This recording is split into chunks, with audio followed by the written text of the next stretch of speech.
নতুন বছৰৰ শুভেচ্ছাৰে সকলোকে নৱবৰ্ষৰ হিয়া ভৰা শুভেচ্ছা জনালোঁ আৰু মই মোৰ শেৱালিৰ ভিডিঅ'টোলৈ আপোনালোকক স্বাগতম জনালোঁ। আমি কেনেকৈনো পিকনিক খালোঁ তাকে আপোনালোকক অলপকৈ দেখাওঁ বুলি ভিডিঅ' অকণমান কৰি থ'লোঁ। তাকে আপোনালোকে ভাল লাগিলে চাব আৰু লাইক কমেণ্ট শ্বেয়াৰ আৰু ছাবস্ক্ৰাইব কৰিব।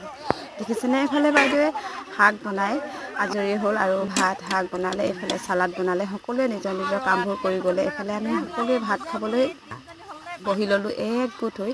আচলতে নতুন বছৰৰ সকলোৱে এনেকৈ ফূৰ্তি ফাৰ্তা কৰিলোঁ। বিহু বুলি চাবলৈ গ'লে মাঘৰ বিহু পালেহিয়ে, কিন্তু মাঘৰ বিহুৰ ভিডিঅ' দিম। আপোনালোকে মোৰ চেনেলটো প্ৰথমে ছাবস্ক্ৰাইব কৰিব লাগিব।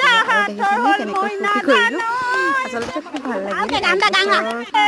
জানুৱাৰী প্ৰথমটো দিন এনেকৈ ফূৰ্তি কৰিলোঁ, নাজানো শেষলৈ কি হয়, কিন্তু প্ৰথমটো দিন যে হাঁহিছে মনটো আনন্দ ফূৰ্তি কৰিলোঁ বুলি ক'ব লাগিব। আৰু লাহে লাহেকৈ সকলো শেষ হৈ গ'ল আৰু আমি হাবি মাজে মাজে এনেকৈ ঘৰলৈ বুলি গুচি আহিলোঁ।